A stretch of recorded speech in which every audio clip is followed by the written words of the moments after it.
All right, welcome to the Tuesday morning edition Sidelines Sports. And wow, 1 year ago today, we started the new format, Jimmy. This is, golly, what, 308 shows or something like that in a year, August 2nd, 1 year anniversary. So we're just getting cranked up. Got a great one in store for you today. Rob Brown here at the Red River Ford Toyota Studios in beautiful Wynn, Arkansas, the city with a smile. And they are open every Monday through Saturday, 9 a.m. to 6 p.m. Check them out on the web, redriverfordtoyota.com. Trade-in values, the best they've been in over 20 years. They are here to serve, and also the service department is open on Saturdays, 7:30 to 12:30 with 25 service bays. You'll be in and out in a hurry. No long waits here. I love this place. We'll be with you 8 to 10 a.m. Central, 9 to 11 a.m. East of the Chattahoochee, as we are every Monday through Saturday. And hey, do us a favor. Follow us on Twitter at Sidelines_live.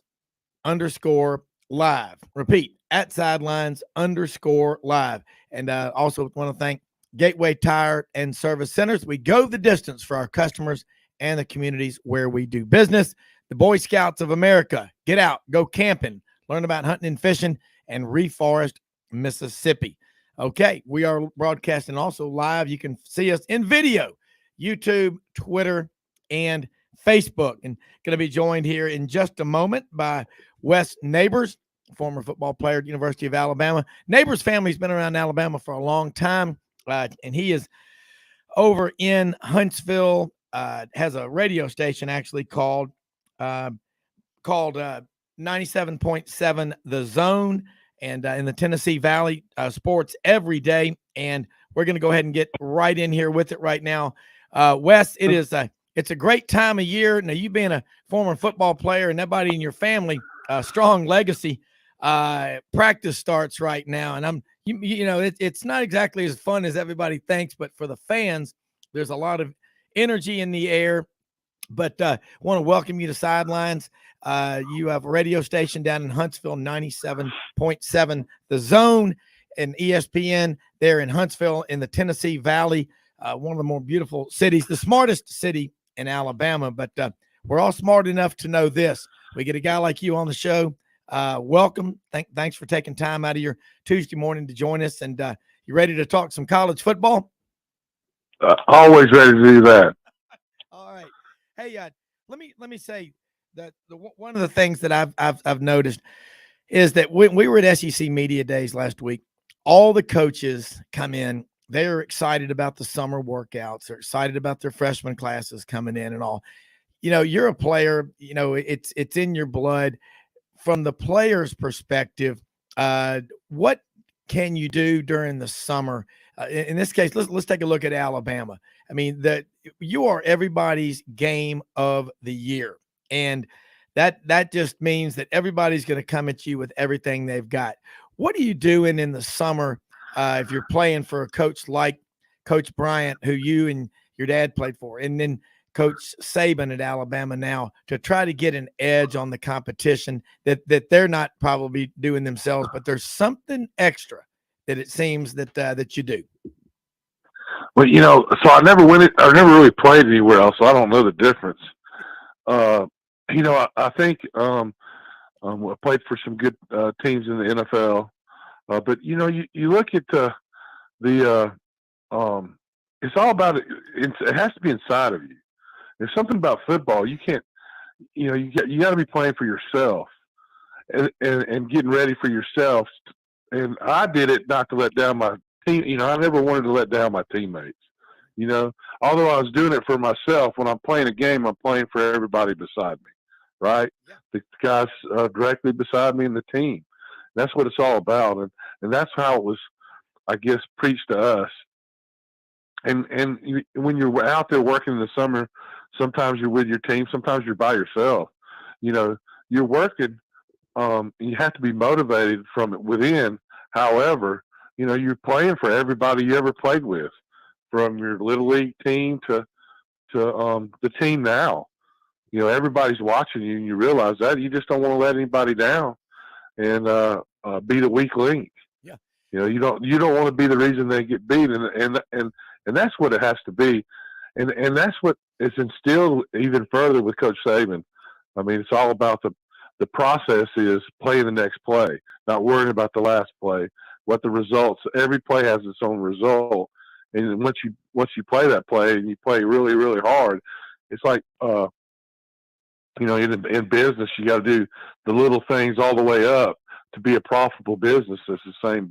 It's the same thing that was instilled by Coach Brian and Coach Saban. They're tireless workers, and they don't let success, I guess, go to their head. Well, it's like the business you and I are in, paperwork. You can have 30 pages of paperwork ready on an account or a trade, and one page there's an initial missing, and somebody in some back office is going to let you know about it, and it's not going to work till you get it done. But you're No, right. it's about the little things. Yeah, it is. And I hear coaches say it all the time that the Monday through Friday, all those things that we're really harping on you about in practice, if you neglect those, they will show up when you're playing. If you're Auburn or you're Alabama and you're playing somebody, it's going to show up. It's going to show up in a big way. And at this level in the SEC, Auburn, Alabama, Georgia, Florida, Ole Miss, LSU, Tennessee, you're up against some pretty talented guys on every team. Yeah, no doubt. I mean, my freshman year, I mean, my fourth game or fifth game, I played against Reggie White. So it's just the same way now. I mean, every week, you're playing against a guy that more likely will be in the NFL or could be if he doesn't get hurt or whatever. I mean, all these guys are capable. It's just, some are going to get hurt and not come back, but all of them are capable. But, the thing about it is, when I say little things, I mean, it could be your first step to block somebody. I was an offensive lineman. So the first step to block somebody, you have to work on it. I mean, just little things. Where are you going to place your foot based on where he's lined up? If you don't have a prayer to block somebody who weighs 300 pounds. Yeah. You don't have, if you have to have the power, your hips have to be right. Your head has to be right. When you fire off, you have to have your head up and your back has to be flat to have power to move them or to keep them from running you over in a lot of cases. Yeah. So I mean, it's just everything. It is so. It's you have to have the strength to do it, but you have to have the technique to do it. Where the strength doesn't matter. Yeah. Your first year at Alabama was 82 or 83? Well, I was redshirted. I got hurt. I was actually the fattest linebacker in captivity, and then they moved me to center, which I played both in high school. Yeah. So, yeah. So I was in Coach Bryant's last season. Yeah. And then I started 83, 84, 85, 86. Oh, I remember. Yeah. And so you're the same age as me. And let me ask you one more question before I go to Jimmy Hodge. Having grown up and your father played at Alabama for Coach Bryant, you were around a lot of, I would say highly successful people. You grew up around, Coach Bryant, the coaches, Coach Bailey, Coach Dye, Coach Sher. A lot of people were there and part of that Alabama coaching tree. Did that help you a lot the day that you signed your scholarship and you showed up at Alabama playing football, growing up around that, prepare you for it? Well, kind of. So it didn't really prepare me for what you have to go through. In fact, I think it kind of hurt me a little bit at the beginning because it was always my dream to get there. When I got there, I kind of got a little complacent. Yeah. I felt like I made my dream.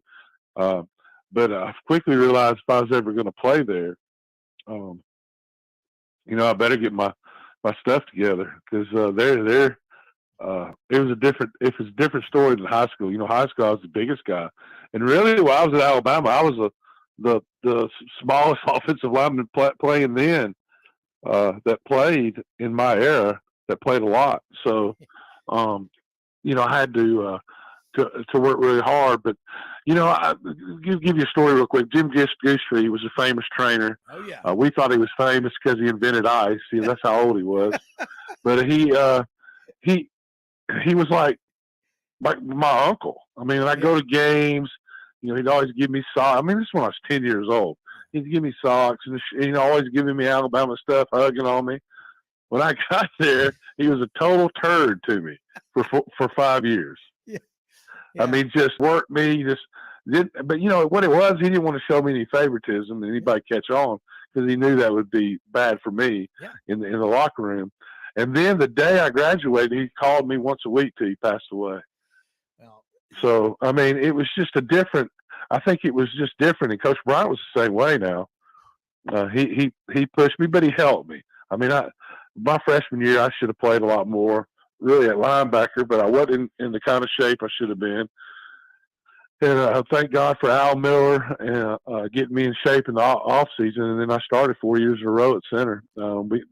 Steve Mott had left, and they had a hole at center, and they wanted me to play. And they had these two guys that were coming into play, named Cornelius Bennett and Derek Thomas. And they thought they needed to move me. And for that matter, had another guy come in. He Davis, and he still holds the record for tackles at Alabama. So we had a great linebacker core, and again, I was the fattest linebacker in captivity. Really, I was a center or nose guard playing linebacker. Yeah. Well, but they promised me that's where they'd put me. Like I had a lot of fraternity brothers, Sigma Nu at Auburn from Huntsville. Your name was legendary. Just you were tough as nails. I will tell you that. But that's why I wanted to ask you, because it's like you grew up around that culture and you got there, and the way Coach Bryant, tough, discipline. It's like going now. It's different deal when you're here, but you persevered and you figured it out quickly. But I like what you said about Jim Goosetree, the trainer. You knew everybody. I have a brother-in-law that played football for Virginia Tech, and in his early 30s, we were waiting for my sister to have her first child, and so we were killing time. We went over to Blacksburg one day. Rick walked in there, and he wasn't a star player for the Hokies, but everybody in there knew him, every trainer, everybody. And those are the relationships you get. And the people that you work your ass off with throughout life are the people you're going to be the closest with till the day you're gone. And that's what's most important. Yeah, it's all about relationships, no doubt. I mean, and, I love my time at Alabama. We never won a championship. In fact, I'm the only one in my family. I played every game I was there. And I was, other than my redshirt year, and I'm the only one that doesn't have that championship ring. And let me tell you, they remind me all the time. Now, I did win the Jacobs Blocking Award, and I won a bunch of awards, but I'd trade them all in for the ring. Yeah. Well, you're part of something very special, and we all remember you quite well. Like, how many people can say their fifth game as a starter, I'm going up against Reggie White? That's oh yeah, that was fun. That guy was good. I mean, he's by far the best guy I played against. Yeah, and we did a good. We scored 35 points. We ended up getting beat in that game. Yeah, but wasn't because of the offense. We did a good job. But some of the plays he made were unbelievable. Yeah, I mean, so here's the thing is, sometimes it's easy to block somebody, but the great ones don't stay blocked. Yeah. And I was in his mind a little bit because I'd been working on realizing I was going to play against him, and he played defensive tackle and nose guard, and so I was a center, so he's playing nose guard, and I basically I haven't blocked on a sweep. I mean, first of all, he started the wrong way. Then I block him all the way around. He ends up making the tackle for a 2-yard gain on a sweep. The guy could fly. So I had on my show just recently, I had his offensive coordinator. His name's escaping me right now, but he's the SEC just hired him. Yeah, but David Cutcliffe, wasn't it, Jimmy? Cutcliffe, yeah. Cutcliffe, yeah. Yes. So I'm asking him. And he says he ran a 4.540. I believe it. Yeah. So I'm sitting there. I'm like, what I got to do? I'm gonna have to hold his leg or something. I mean, I have him blocked. Nobody makes that play. No, I never. The rest of the time, I'm getting double pluses for that block. I basically fire off, hit him, move him to the opposite side. He goes around me, which they teach you. You don't want to get beat over your head. You want him to go. If he's going to beat you, he's going to go around you because there's no way he makes the play. Yeah. And if he does, it's going to be way downfield if he hustles, which most defensive linemen don't do that. So he was unbelievable player. He's one of those guys. He's the only time I remember I had to know where he was. I mean, where he was lined up, everybody, we all knew. Yeah. And it was a miracle he scored 35 points that day. I mean, Kerry Goody played unbelievable. It was his first game, really, that he played. And of course, he got hurt later on that season where he'd be a household name. Oh, yeah. Everybody in Alabama knows who he is, but he'd be a household name in the country if he hadn't got hurt. Yeah, look, I totally agree. Jimmy Hodge is. So we're going to take a quick break. We're on the 17:30 schedule today. Want to come back, Jimmy? Go straight in with some questions that you've got for Wes Neighbors. But the Good family, Town Creek, Hazelwood, legendary. Right back after this quick commercial message.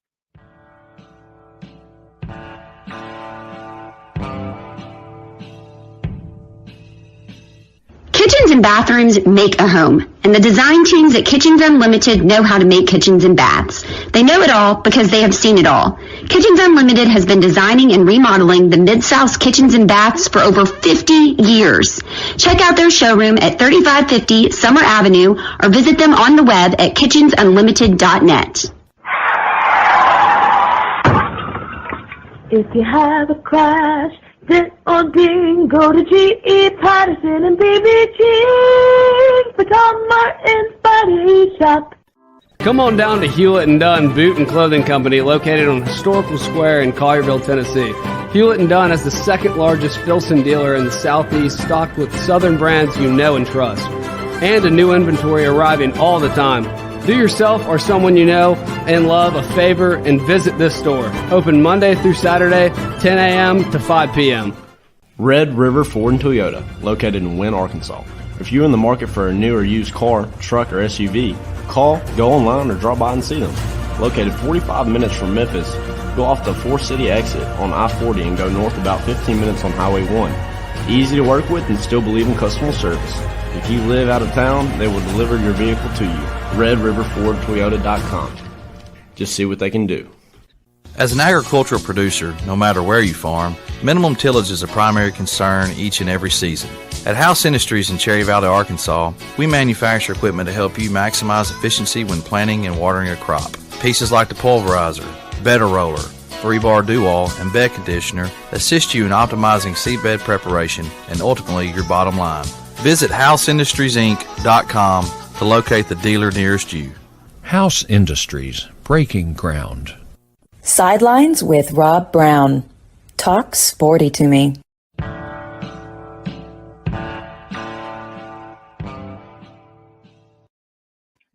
All right, Rob Brown back here with you. Jimmy Hodge jumping here with Wes Neighbors. Got a few more minutes. Wes, really, this is great. And I can already tell you this. We want to get you back on here soon because you love the game. And, Jimmy, I know you do too. So come on. Well, Wes, considering you're in the media business, you have to be blown away at the volume of media coverage that now exists covering these Power 5 teams now. Everybody, as far as the Power 5 programs go, has multiple websites that exclusively cover their teams. And when you first got involved in media, did you ever picture this type of just 365-day-a-year coverage? And, of course, Alabama, in my mind, from a national perspective even, is maybe one of the most scrutinized college football programs I've ever seen. And and what do you think it's like playing there with the pressure to win? Because again, the fan base is just so spoiled. They're spoiled and they're just so fervent.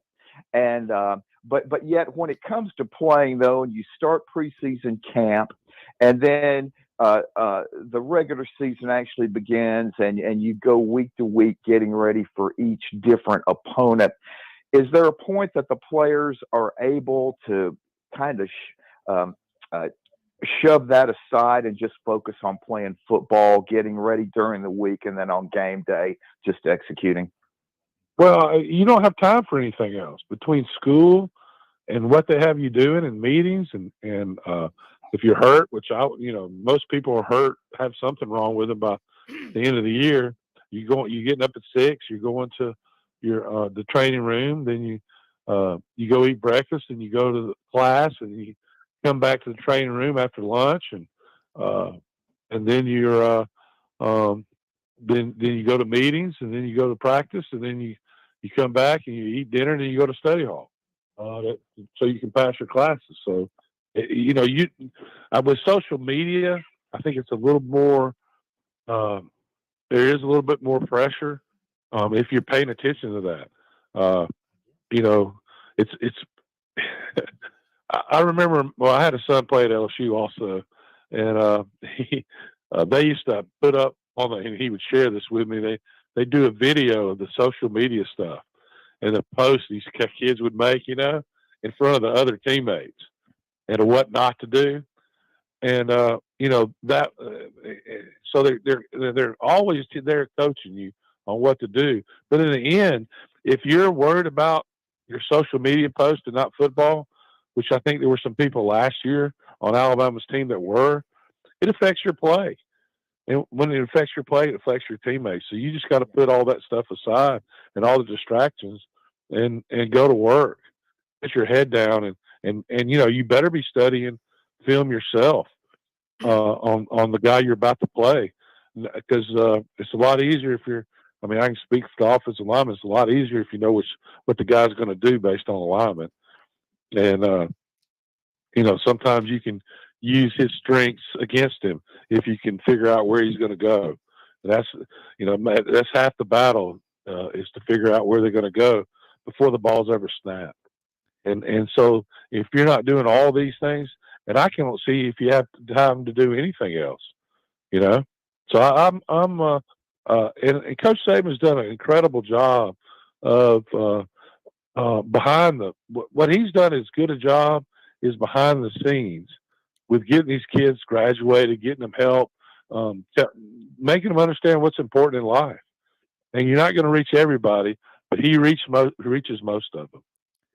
Yeah, Wes, I was at the national championship game, and I got to tell you, at halftime on the big jumbotron inside Lucas Oil Stadium, at halftime, it showed this roll of the screen of all the Alabama players that had graduated after the fall semester. And I'm telling you what, it was impressive.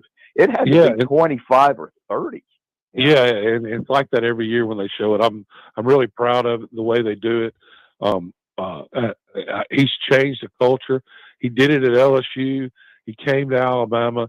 He changed it where, and everybody now is putting as much money into these kids graduating as they are on the field, with the help they get, with the study hall, the different tutors, the different things they're doing, and then they hold them accountable. They have to go to class. He knows that day if you didn't go to class. That day. That's how they have somebody check everything. And he said it's not that big a deal. And if you go to class, as everyone knows, and really pay attention, it's hard not to, if you're able to get into school, it's hard not to get out. And that's that's just a fact. Yeah. And you don't even have to put in great effort. Just show up every day and just give the impression to the professors that you're trying to learn and you're making an effort. And you're going to be okay. But I wanted to ask you real quickly, being a center and having, such a successful career, not only at the college level, but playing in the NFL. But how would you evaluate the Alabama offensive line last year? Because they took a lot of heat, especially, they had issues at right tackle handling the speed rush. And that's a different reality in the game now, where you're getting these speed rushers that can be a real problem.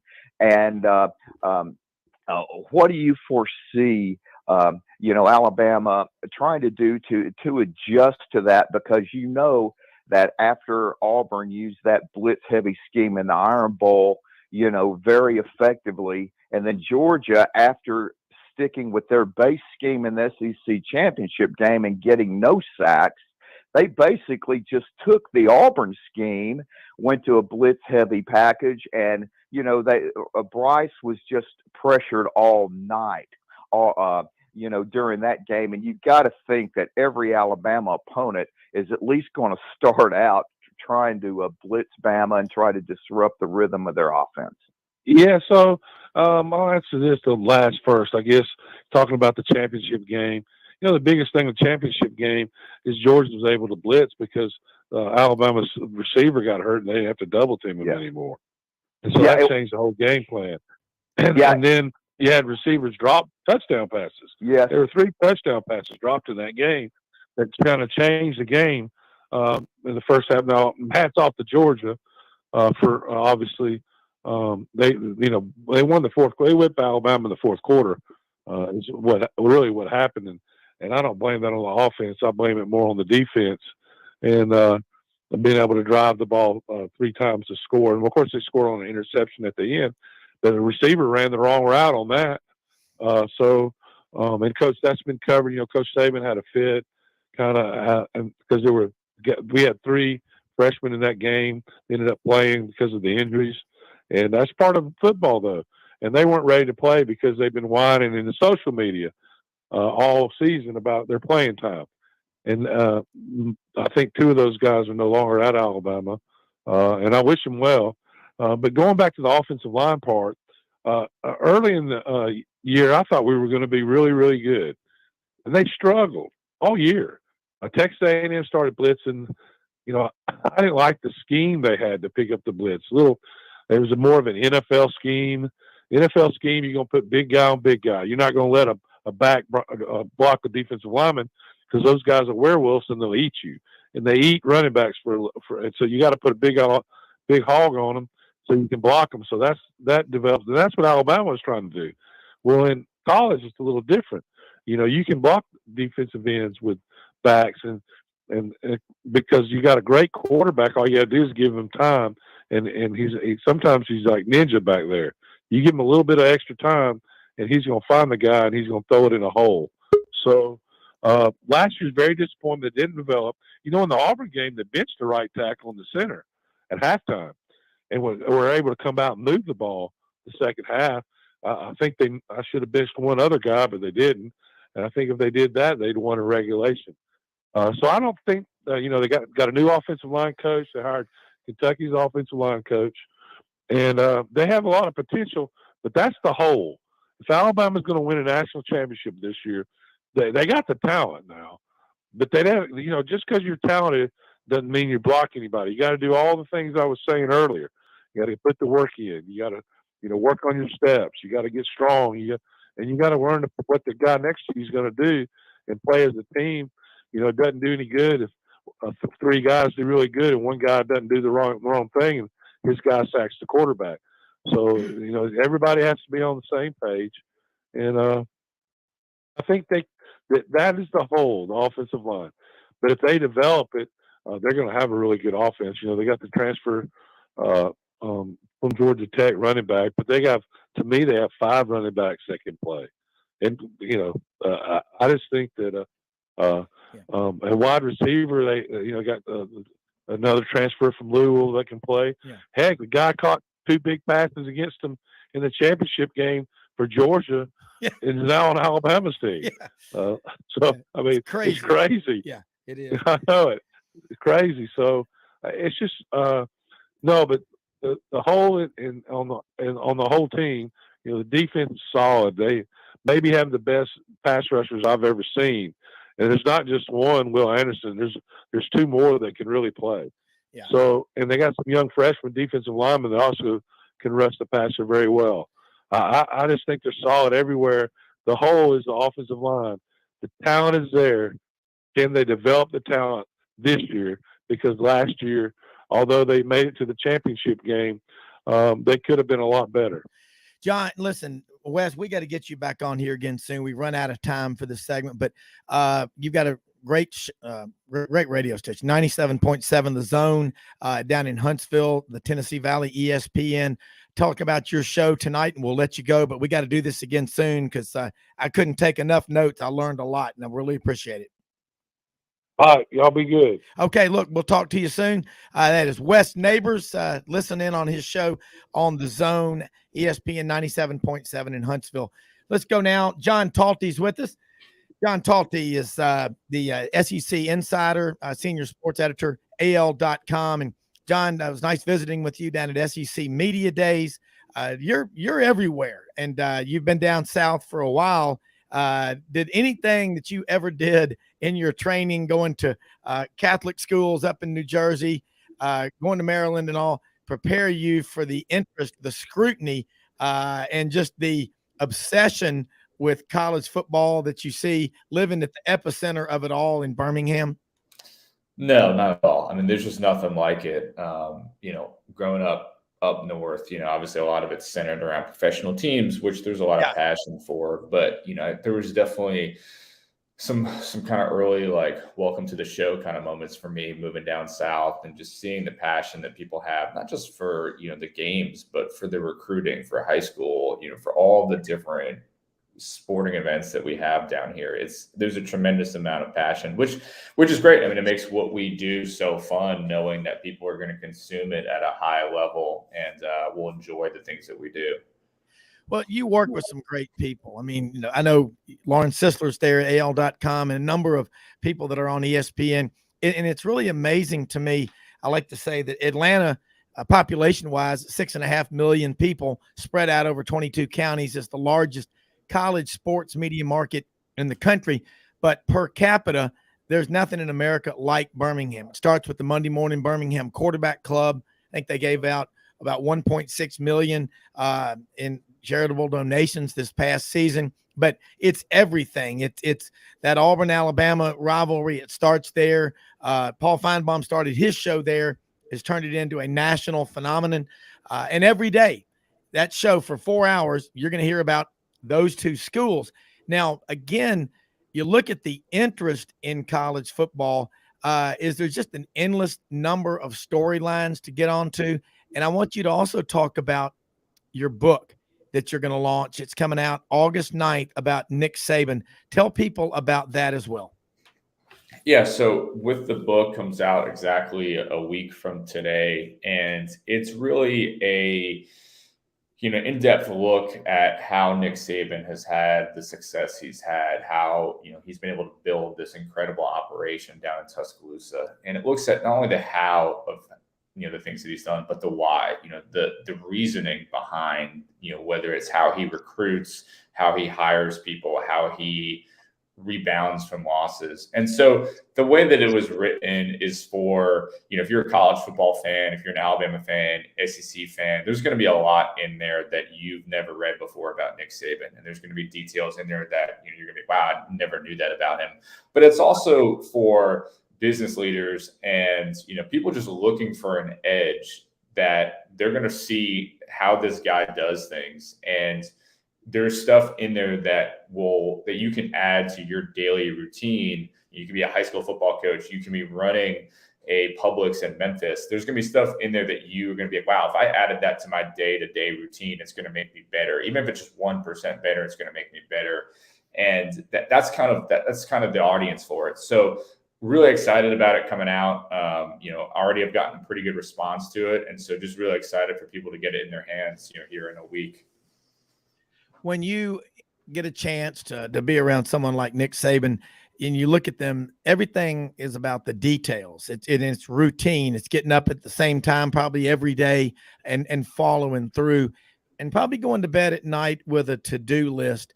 What are some of the habits that we're going to have to take a break here in a couple of minutes, but some of the top 2 or 3 habits that you noticed that Coach Saban has? Yeah, I think that is a big part of it. I think it's that detailed, being as efficient as possible with every minute that you're working. This is not a guy who's just working long hours to say that he worked long hours. He's trying to maximize his time every single day. And so, he's going to be, one of the things that players over and over again told me is that when you go to an Alabama practice, they don't round things up. If a drill ends at 8:31, it ends at 8:31, and then you're moving to the next one. We're not rounding it up to, we're going to end at 8:30 or we'll end at 8:35. There's no wasted seconds or minutes. It's always, all right, we're going to the next stop. We're running there. We're doing it right now. When he's in his meetings, they're very efficient. It's very, to the point. He's a high energy guy. He's trying to do all that he can with the hours that he can every single day. But I think having a detailed plan for your day it gives you such an advantage of knowing what's to come. And I think he's, again, if he's in a meeting, he's not thinking about, oh man, like what am I having for dinner tonight? He's thinking about, all right, I need to get this done in the next 30 minutes. Otherwise I'm not going to be able to get it done. So I'm maximizing that and I'll worry about the other stuff later. And it shows the power of being very locked in on what you're doing in that moment and what you're able to accomplish when you do that. So the one thing I've always watched is he adapts to. There are changes. He brings in Lane Kiffin. He doesn't like to hurry up, no huddles, but he brings in Lane Kiffin, wins 3 straight SEC championships, 3 straight college football playoff appearances. But he lives by a mantra, as I see it. The only easy day was yesterday. Did you detect that or get that feeling being around him and watching him? Oh, absolutely. I mean, and you can, there's multiple things in the book about this, but after he wins a national championship, the next day might be the day that he's working the hardest, because he realizes what's going to come from winning a national championship. And so he's not the guy who's going to pop champagne and hang out in Miami for a weekend to celebrate his national championship. He's the very next day, and I write about this in the book, like the very next day, he's usually calling a staff meeting and he's usually yelling at his staff that they need to step up their recruiting because he knows it's like, we had to do all this other stuff. Everybody else is out there recruiting. We're here having to go an extra 2 weeks and everybody else, like we're behind 2 weeks now. We got to step it up. And so he's always about what's now, what's to come, not what happened in the past. And I think that's a really important part of his formula is just not worrying about what happened in the past. You can only control what you can control moving forward. Yeah, let's do this. We're going to take a quick break, be back with more. Jimmy Hodge with Rob Brown and I were talking with John Talty, AL.com, about his new book, Leadership Lessons of Nick Saban, why he's the greatest coach ever, after this.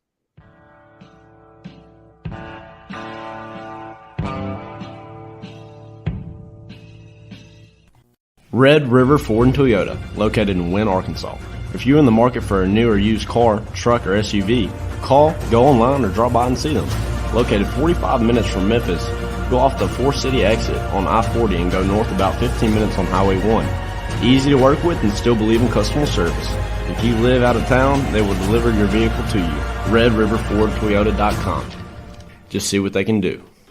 Strengthen your seed zone this spring with quality tillage equipment from House Industries. Located in Cherry Valley, Arkansas, House Industries specializes in manufacturing superior equipment that will minimize your downtime and keep you working in the field. To ensure the highest quality control, all design, fabrication, and testing takes place in a 99,000 square foot manufacturing facility located right here in the heart of the Delta. Locate your nearest House equipment dealer online at houseindustriesinc.com. House Industries, breaking ground. Sidelines with Rob Brown.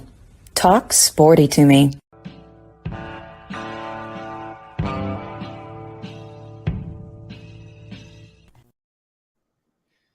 All right, Rob Brown back with Jimmy Hodge and I are talking with John Talty, senior sports editor, SEC insider at AL.com, about his new book on leadership lessons and Nick Saban. And Jimmy, jump into this conversation because John, and you've laid out a great case for why he is so successful. And I think the number one thing is he hates complacency. And Jimmy, I think you would agree.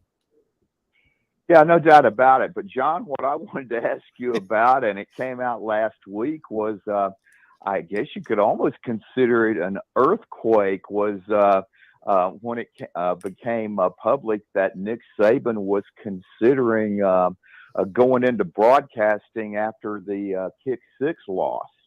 And man, when you see that gets everybody's attention because we know anything involving Nick Saban, when he says something regarding anything like NIL or the transfer portal, it's like E.F. Hutton, everybody listens.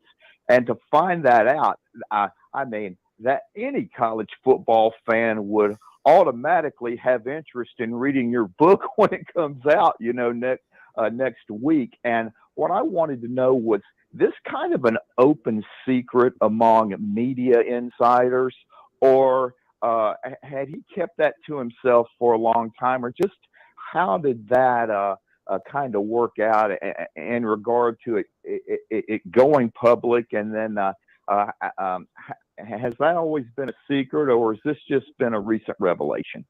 Yeah, I mean, I had never heard that story before I started the reporting on this book. I don't think it's well known at all. I think the reaction that I saw from people, I think, indicates it wasn't well known. I think there were a couple people who might have been aware of it, but it was purposely, I think, kept pretty close to vest. And it's kind of, I think in some ways, it's amazing that it has been this many years since those meetings happened and that no one had ever written about it before. I'm not trying to pat myself on the back here, but there's a reason why it was kept close to vest. And I think with Nick Saban, one of the things that I learned writing this book is, I mean, he's a very private guy. He doesn't really want his business out there. He keeps things pretty close to vest. I think a lot of people, you could argue, don't know him that well. And that's in part what I wanted to, with this book, is, show a deeper portrait of who this guy actually is. Because I think, we see what we see on TV. You see some stuff here and there. People have some interactions with him at different events, but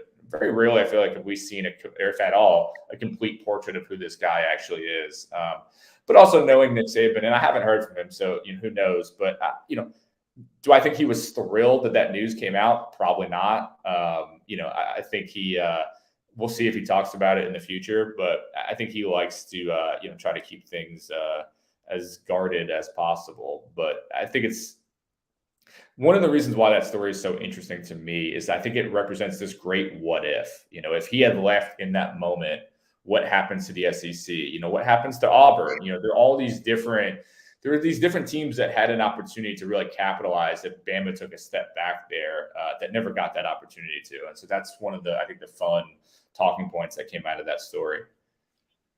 Well, especially after he's won 3 national championships and 6 additional SEC championships since he, had that, I guess, career or life-changing decision. And now that it's been 9 years, I guess, it's so far removed that it's not a big a deal maybe as it would have been if it would have gotten out earlier. But, what really gets me about him, John, is that when he does media appearances, a lot of people, give the impression that, well, he really isn't crazy about doing that type of thing.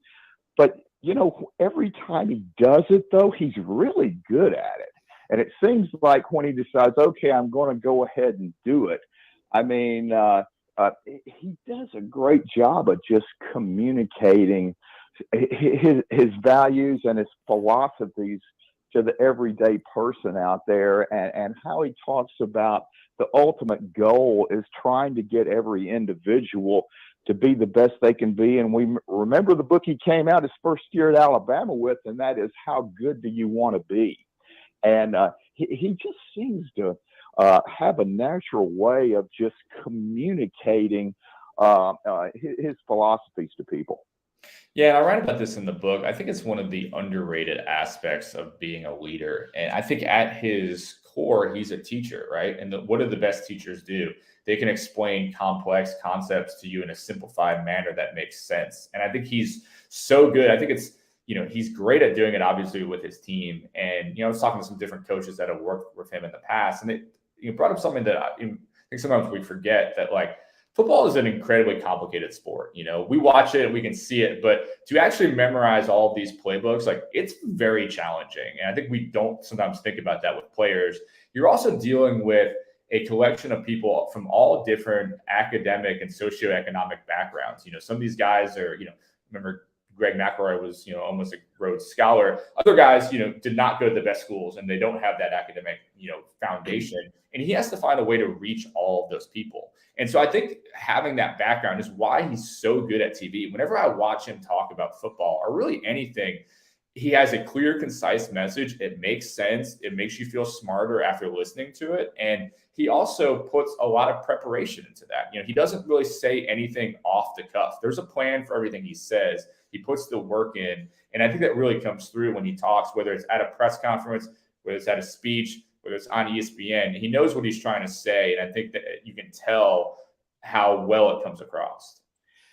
John, when you look around at all the coverage and the scrutiny, not just at Alabama, but for the SEC, that is something I've noticed with some of the coaches do say things off the cuff, and it hurts them.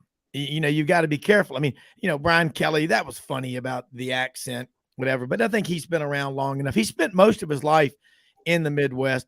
Mick Saban was considered an outsider. I mean, come on, Monongah, West Virginia. My brother-in-law and sister live up in Roanoke. That's right, almost in West Virginia. There's not a lot of difference between West Virginia and the South. It's not like it's, you know, Boston, Back Bay, Boston or something. But these coaches come down here and they assimilate into the culture that we have in the South. And it's an inviting culture, but man, it's competitive down here. And I could see a coach like Nick Saban almost, you know, being paranoid of, wow, do they like me because I'm so successful, or do they like me just because of who I am? But, you know, off the field, he does a lot of good things. I've got a lot of friends. They'll go to mass at the Saban Catholic Student Center there in Tuscaloosa. He was a big part of that getting built up. And I know that my daughter, when she was a freshman at Alabama, during mass, they said everyone turn around and offer each other the sign of peace. She turned around and Nick Saban was in the right behind her, and he looked at her. She looked at him, and she goes, "Yeah, people look at me like that all the time." And he started laughing. So he does have light moments, but I don't know him, and I just think that I'm looking forward to reading your book. Obviously, I'm an Auburn grad, but I think having coaches that are this successful in the game, they're good because you'll learn as much from the people that beat you as you will from the people that you beat if you keep an open mind. Yeah, and I think to your point earlier, I don't think that it gets talked about enough how much pressure there is to be the Alabama football coach, right? And I think because he's had so much success and he seems to handle it so well externally, we kind of forget about it. But you think about every single year now, because of the success he's had, is national championship or bust. If you're not the number one team at the end of the year, you are a failure. Imagine that pressure in anything that we do in our lives.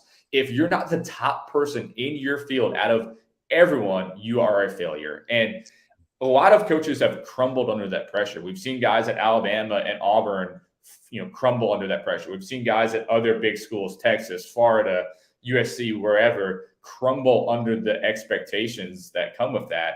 And he's done such a good job of exceeding those expectations. It's unreal how well he's been able to do that. And I think one of the things that he did that was really smart early on, and it of course helped that he had already won a national championship at LSU, had been at the NFL. But when he got to Alabama, he laid down the law. He was, because Alabama, as you know, Rob, was, overrun by boosters. I mean, there was a wild period there, DeBose and Price and, Francione. I mean, it was a wild time there. And what he did was, all right, you guys want national championships, right? That's what you guys want. All right, I'll give you that. You get out of my way. Give me the money I need for the facilities and things like that. But I'm not coming to every little event that you guys want me to come to. I'll come to a couple. That's it. Let me do my job, and I'll give you what you guys want. And so, some people took that as not the friendliest thing, but the guys delivered 6 national championships, so that investment has worked out. Yeah, I mean, totally agree. And I think what also has changed a lot is you look at your role, and we talk a lot on this show about 3 things: history, tradition, and heroes, and also true grit journalism. A lot of these guys now, it's 600 or 700 words in a blog or a column. That's wrong. That's not right. I mean, is Mount Everest too high? Is the Pacific too wide? I mean, is America too beautiful of a country? Hell no. I mean, you can't put a limit on a great column. But now you come out trained in journalism as a writer, John, and you're very, very, very, very good at it. But also you're doing TV, you're doing radio. I'll see you on Paul Feinbaum's show a lot. Lauren's sister, same thing. You look at Cole Kubelik and all the people that are coming out of AL.com. It's kind of an incubator for the multitasking journalists of today, isn't it? Yeah, I mean, I think it's just kind of the reality of the situation. And even before I got there, Ian Rappaport was, one of our Alabama beat writers, and he's had just an unbelievable career. Before me, we have this guy Brandon Marcello, who's now a national reporter. 247 Sports. I worked with Matt Zenitz, who's now a national reporter at On3. I mean, we've had an incredible amount of talent come through here, and I think it speaks to some of what you were saying earlier, in that, regardless as to whether there's the same amount of people as Atlanta, whatever. Like Birmingham to me is the capital of the football South. Every single year it's always going to be the top rated TV market because of how much passion there is. And so it draws people like me who grew up in New Jersey and frankly didn't know much about Birmingham before I got here. Not only does it draw us here, but it makes us want to stay here because there's passion behind what you do. I know writing about Alabama football, people care about that. They want to read about it. They want to watch it. They want to listen to it. And that's something is a major attractive part of this city. And for AL.com, for me to be here, is just knowing the passion that people have. And there's no surprise to me that Paul Feinbaum has had the success he's had because, like you said, in the state of Alabama, you can talk about Alabama versus Auburn football every single day. And that's really our mindset is that, I don't care if it's February or November, like we're talking about it one way or another. And that's what the people are talking about. And that's what we always try to just, I joke, we want to give the audience what they want. And what they want is football every single day. So that's what we try to deliver. Yeah. I mean, you do a great job of it and we're all better for it. Jimmy? Yeah, John, when you talk about SEC Media Days, just the fact that it's a 4-day event. In a lot of cases, if you were just a college football fan, maybe out in Seattle or somewhere, you would think that's ridiculous, but it just fits perfectly. It just seems like every day is planned down to the very second on what's supposed to happen. And each coach has their opportunity to give their, let's say, opening statements, taking questions and all that. And ESPN and all the national media just seem to not be able to get enough of it. And it's just now the really official beginning of the 2022 season. And it's just so dominant as far as its place in the college football media world. And you compare that to Big Ten, it's a 2-day event. The Pac-12, who knows if they're going to be around. Certainly they'll never be the same now, but a 1-day event. And again, it just really, in my mind, puts a punctuation point on the SEC's dominance in college football. But I wanted to ask you, every time you come to SEC Media Days and we talk about Nick Saban and the obvious pressure of the Alabama job, but it's amazing to me that he just seems to embrace it. I mean, at this Media Days, he said he absolutely loves his job. The challenge every year of replacing 25% of your roster, trying to build a team with the new obstacles now, or I should say realities with the transfer portal, and then dealing with the reality that NIL is being used in a different way, I think, than it was originally intended, instead of keeping players there that have shown to be significant contributors. A lot of schools now are using it to get players into their school to begin with. And, he just seems to embrace this whole thing. Got a couple of minutes, Jimmy. Yeah, okay, I got it. And he's just really enjoys it. He looks great. He does. And I think he's going to coach through the end of this contract in 2028. What are your thoughts about that? Yeah, I think that's the big question of Saban is just moving forward. It's just going to be how long does he coach? He's 70 years old. He'll turn 71 on Halloween this year. And it's, he looks good. Outside of that hip surgery he had a couple of years back, I mean, he's been healthy. I think that it's amazing, and obviously it helps that, we know a lot more about medicine and treating your body right. But it's amazing to look back at some of the photos of Bear Bryant at the end of his life, and then of his coaching, and compare him to Nick Saban. I mean, they look like 10, 15 years different. Saban looks like still relatively young guy for someone who's 70 years old. I mean, it's incredible. And that speaks to, all the work he puts into his body every single day. He's one of those guys where I don't think he'll stay too long. That's always a problem at the end of coaches' careers is, you don't want to hang it up. And we saw it, with Bobby Bowden and Joe Paterno and some of these other guys where they stay a little bit too long. I don't think that's what Saban's going to be, because I think what I always come back to of Saban is that he knows what it takes. He knows what it takes every single day. And I think that he respects himself too much, that if he can't get himself up and moving every single day at the level that he knows is necessary, I think he'll walk away. So whether that's a year from now, 10 years from now, I mean, we'll see. I think he certainly would like to hang on as long as he could, but I don't see him, at least in my opinion, I don't see him like struggling through like a 6-6 season. I think he'll lose 2 games one year and be like, all right, I can't do it anymore, I'm out. Yeah. John, look, man, this has been a great segment. We got to get you back on again because there's some other stuff that you're working on that people are going to want to hear about. But tell people how they can follow you and get your book because it's a must-read item. Yeah, you can follow me on Twitter at @JTalty. And then Leadership Secrets of Nick Saban comes out exactly 1 week from today. You can order it anywhere you buy books, Amazon, Barnes & Noble, Books A Million. And then, if you're independent Memphis bookstore, Huntsville, wherever, you can ask them. They'll have it ready for you on August 9th. And so exactly 7 days away before you get the book in your hands. So it's an exciting time right now.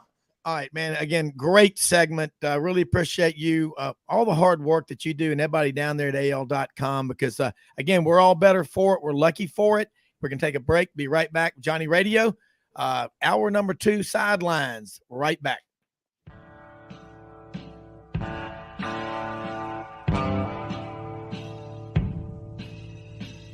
Kitchens and bathrooms make a home, and the design teams at Kitchens Unlimited know how to make kitchens and baths. They know it all because they have seen it all. Kitchens Unlimited has been designing and remodeling the Mid-South's kitchens and baths for over 50 years. Check out their showroom at 3550 Summer Avenue or visit them on the web at kitchensunlimited.net. If you have a crash, dent or ding, go to G.E. Patterson and BB King for Tom Martin's Body Shop. Come on down to Hewlett & Dunn Boot and Clothing Company located on Historical Square in Collierville, Tennessee. Hewlett & Dunn is the second largest Filson dealer in the Southeast, stocked with Southern brands you know and trust. And a new inventory arriving all the time. Do yourself or someone you know and love a favor and visit this store. Open Monday through Saturday, 10 a.m. to 5 p.m. Red River Ford and Toyota, located in Wynne, Arkansas. If you're in the market for a new or used car, truck, or SUV, call, go online, or drop by and see them. Located 45 minutes from Memphis, go off the 4-city exit on I-40 and go north about 15 minutes on Highway 1. Easy to work with and still believe in customer service. If you live out of town, they will deliver your vehicle to you. RedRiverFordToyota.com. Just see what they can do. As an agricultural producer, no matter where you farm, minimum tillage is a primary concern each and every season. At House Industries in Cherry Valley, Arkansas, we manufacture equipment to help you maximize efficiency when planting and watering a crop. Pieces like the pulverizer, bedder roller, 3-bar do-all, and bed conditioner assist you in optimizing seedbed preparation and ultimately your bottom line. Visit HouseIndustriesInc.com to locate the dealer nearest you. House Industries, breaking ground. Sidelines with Rob Brown. Talk sporty to me.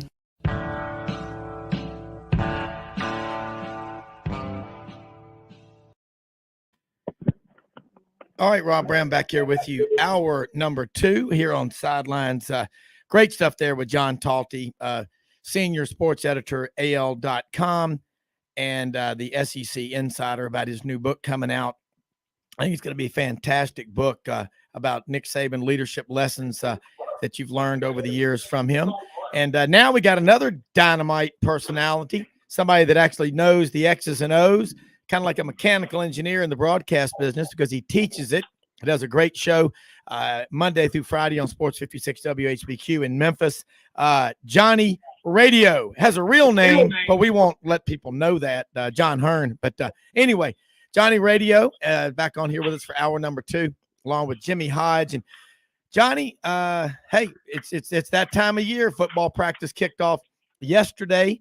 It's kind of, there's 3 parts when college football comes back. The magazines come out in late May, and everybody's great, everybody's undefeated, and every front cover says, even for Vanderbilt, Commodores look to improve. Well, that's certainly the case every year, because if you're not one to improve after you win 2 games the previous year, you're crazy. But anyway, look, and then you get SEC Media Days. July 18th to the 21st. I saw stats, and Gabe Kuhn down there in Atlanta up on Radio Row working really hard. And then the official start of practice, which was yesterday. So, Johnny, in Memphis, you've got a lot. You've got, obviously, Ole Miss, WHBQ is an affiliate. You got University of Memphis. You got the Grizzlies. You got the Redbirds. But you are in a melting pot, kind of like Ellis Island equivalent for college football fans. Arkansas, Tennessee, Ole Miss, Mississippi State, Vanderbilt. You got a lot of Alabama and LSU and Auburn people up here. So what your typical day, what's your anchor that you try to talk about? Because there's good football, and we're not going to even talk about college baseball with the state of Mississippi being the center of the universe, Ole Miss and Mississippi State. Does that mean Southern Miss wins it next year? That's another story. But how do you get your daily, battle plan drawn up in a market like Memphis? Because I live here, and I've done radio a long time over there with Jeff Weinberger, and I listen to your show, and they're coming at you from everywhere, aren't they? Man, they really are, but it makes it extremely easy for me, the fact that I live right here in the middle of everything. I can talk Ole Miss football.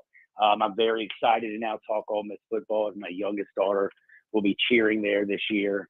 Damn right. That will be my second daughter to go to Ole Miss. So hotty toddy, even though I'm a Memphis grad. Living in Memphis, I got Seth Hennigan, Ryan Silverfield. How's the offensive line and defensive line going to meld? Because let's be real, college football, the reason the SEC is so good is because it's won in the trenches. The big ugly, the wide receivers look good. Calvin Austin's going to be a baller, I think, in Pittsburgh. He's got the speed.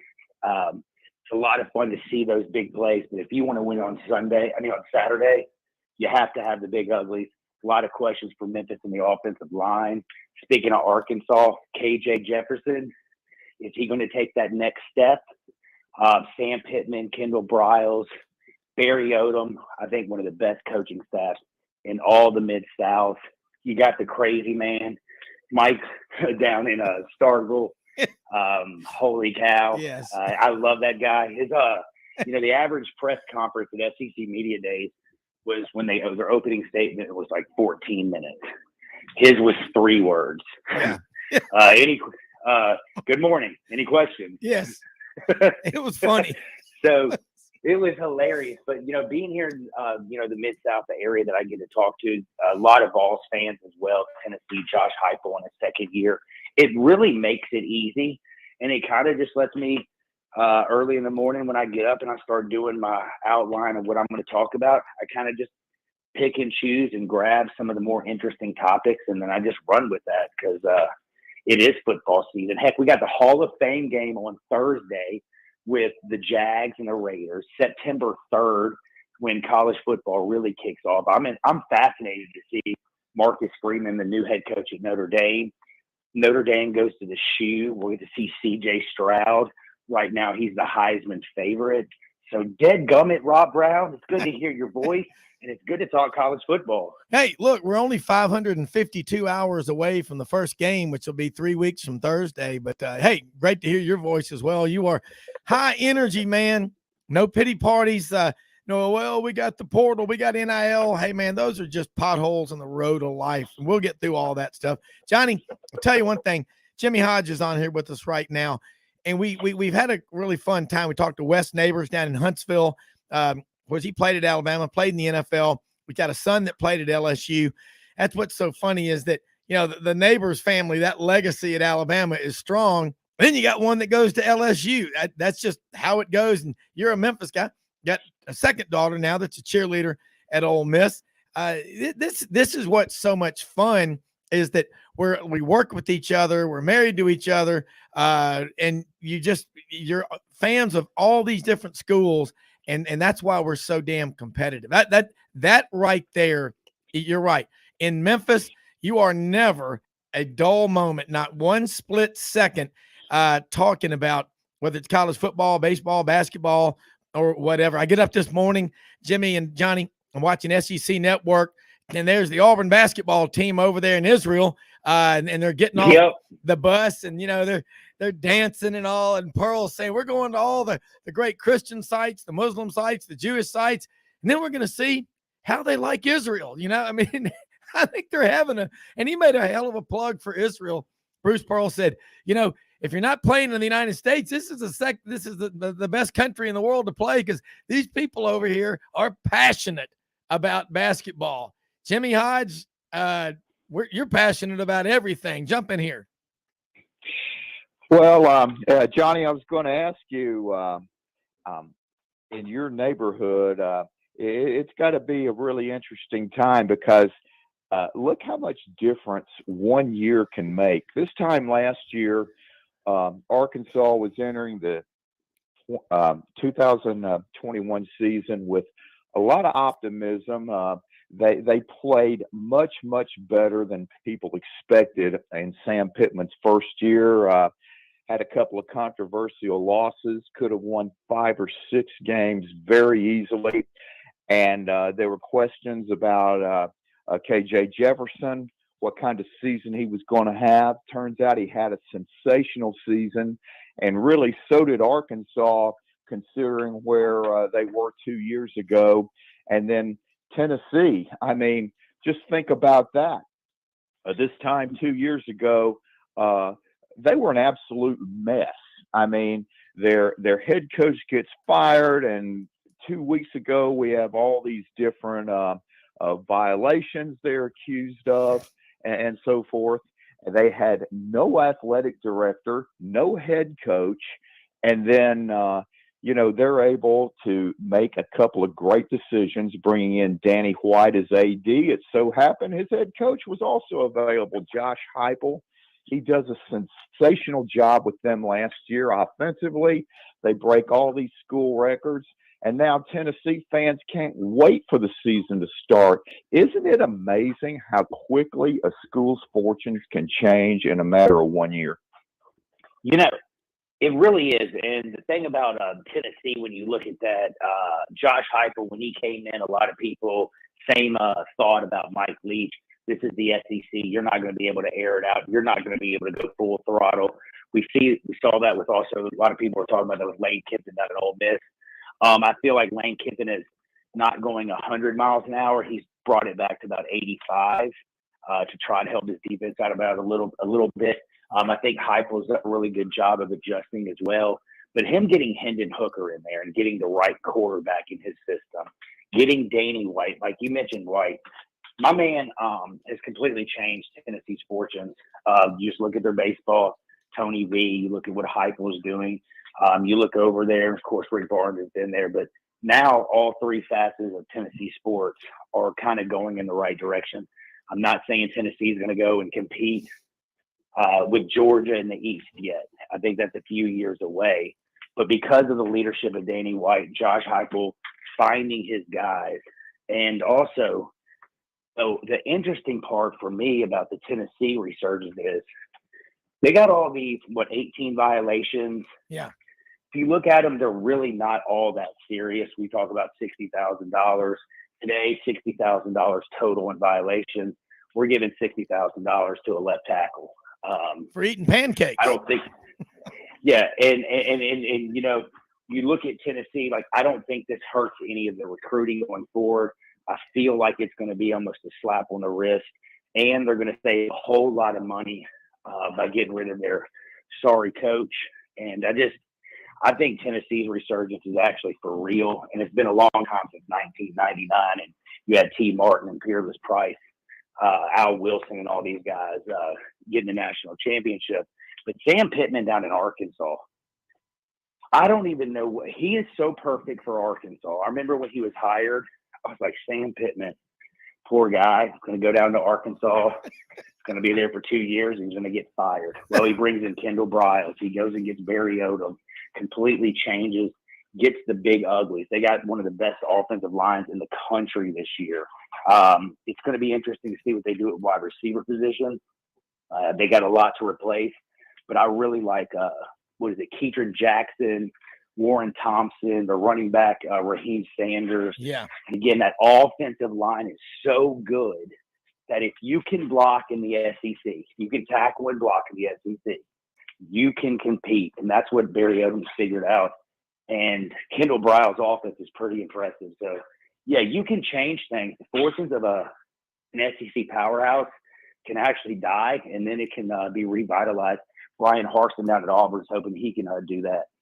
Well, he's going to have Harsin, I think, just did not understand the Southern culture when he got down here, and that's starting to see signs of life. I'm seeing some really positive signs, and I think a lot of people wrote his obituary back in February, and those people are going to be exposed as the scum of the earth that they are for what they did to him with the false accusations. And I hope they are taken to the woodshed personally. And it doesn't matter that it's just Auburn, it's any school. And Johnny, that's what I was going to ask you.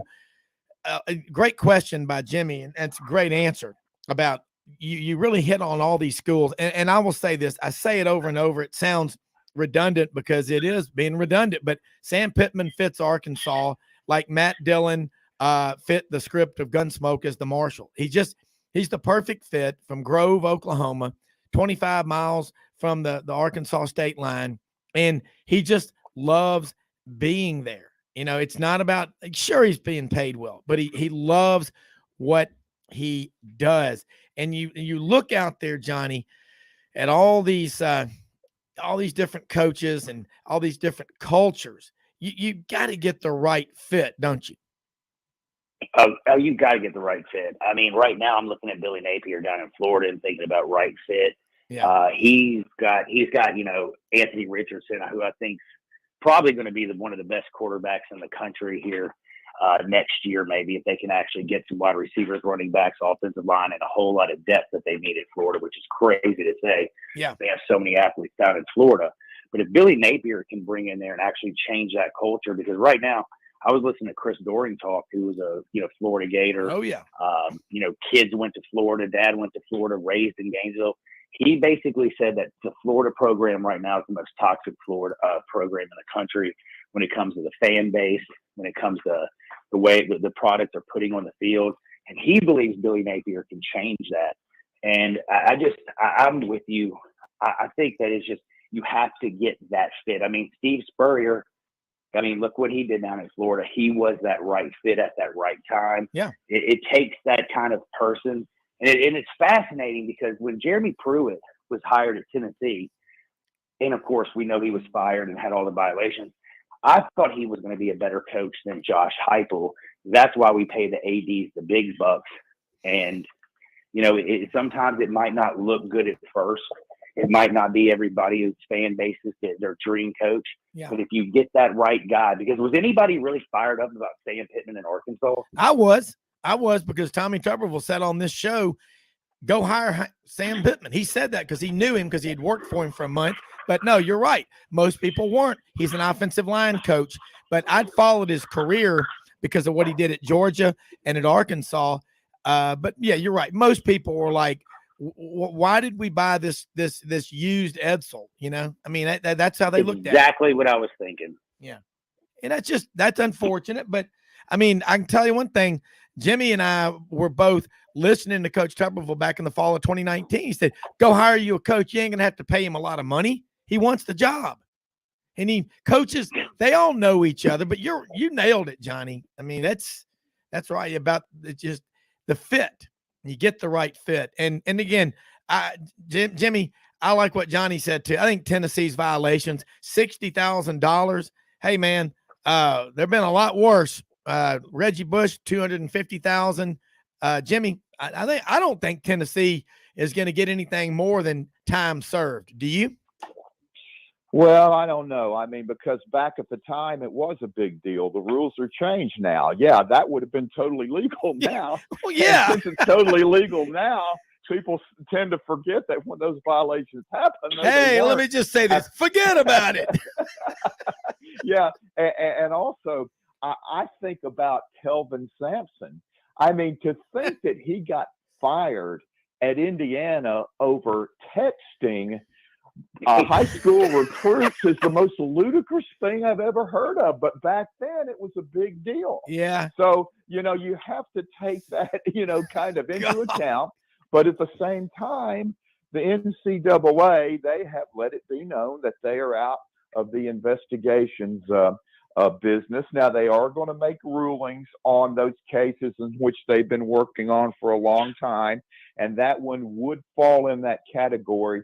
So we'll have to wait and see. I think it might be one of those tweener punishments. You can't really put the wood to them because now it's different, but at the same time, you can't act like just because it was 2 years ago and it's okay now that it's going to be all right. But I think they'll get some punishment that you can feel it, but it isn't going to be devastating or anything like that. The big news for Tennessee, and also those schools that made those hires at virtually the same time, Ole Miss, Mississippi State, Tennessee, Arkansas, and in this case now Florida, I think everybody made really good selections. And I would watch out for Leach now with a starting quarterback in his third year in this system. Jimmy, hold those thoughts. We're going to take a quick break, and I want you to come back and talk. You and Johnny debate this one about the quarterback situation at State, because they've got a decent defense, but they laid an egg in the Liberty Bowl. We'll talk about it after this quick break.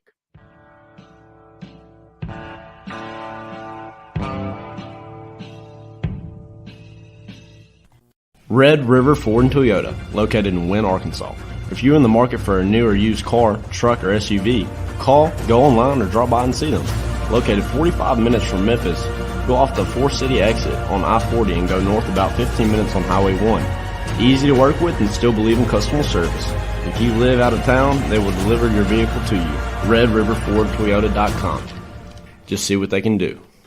Strengthen your seed zone this spring with quality tillage equipment from House Industries. Located in Cherry Valley, Arkansas, House Industries specializes in manufacturing superior equipment that will minimize your downtime and keep you working in the field. To ensure the highest quality control, all design, fabrication, and testing takes place in a 99,000 square foot manufacturing facility located right here in the heart of the Delta. Locate your nearest House equipment dealer online at houseindustriesinc.com. House Industries, breaking ground. Sidelines with Rob Brown. Talk sporty to me.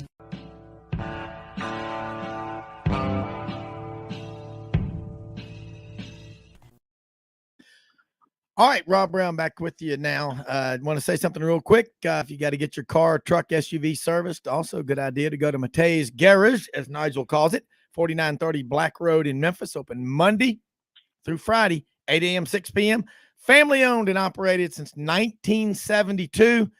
Lawrence Larry Cervetti, now the owner. You've got over there 3 great mechanics, Andrew, Dean, and Adam. Andrew in the Marine Reserves. He's been deployed to combat multiple times, fixing things in the sand, in the desert. He can fix anything. That is Matei's Garage, 4930 Black Road in Memphis. Jimmy, finish up. You were making some great talk about Mississippi State, third year for a quarterback with Mike Leach. Yeah, I mean, Will Rogers has really grown into the role, and a lot of people don't realize that, the week before Alabama went to College Station and was upset by A&M, Mississippi State rolled in there and got the job done against the Aggies. And then again, the win at Auburn when they were down 28-3 and scored 40 in a row. How many people would have thought that Mississippi State would go on the road to win at Auburn and Texas A&M? So that offense is really dangerous. Now, as far as that Liberty Bowl last year, well, this is one of Rob's favorite subject, but the opt-out reality kind of crept in for State there.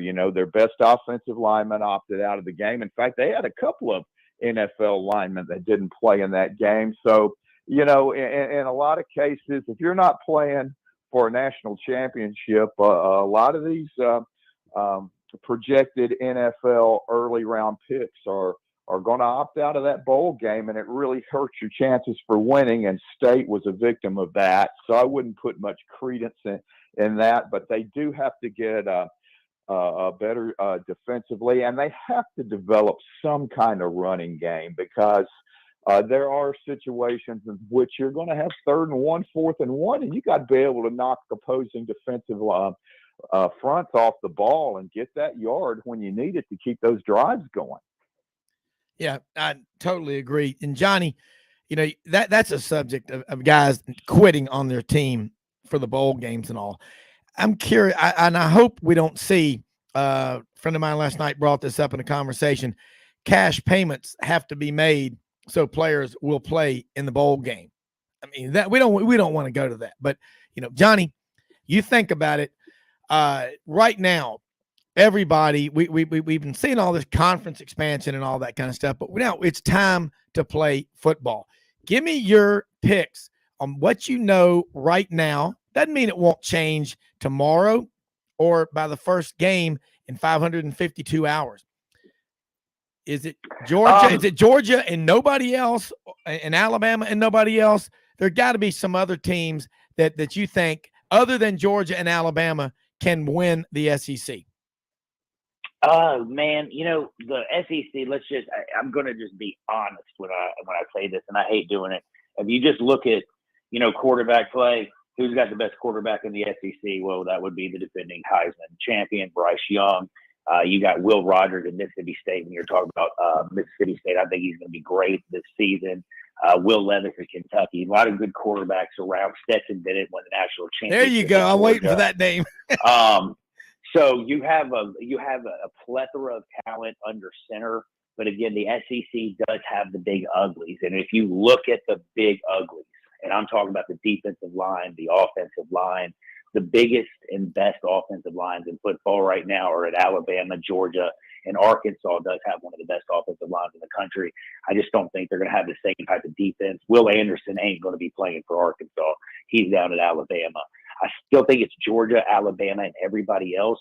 But just comparatively to the rest of the country, what Mark Stoops is doing at Kentucky, he has a good offensive line. He has a good defensive line. They've won football games with really no quarterback under center that could throw a forward pass. And what Mark Stoops has done at Kentucky, I think Kentucky and Tennessee are going to be vying and fighting tooth and nail for that second spot in the SEC East.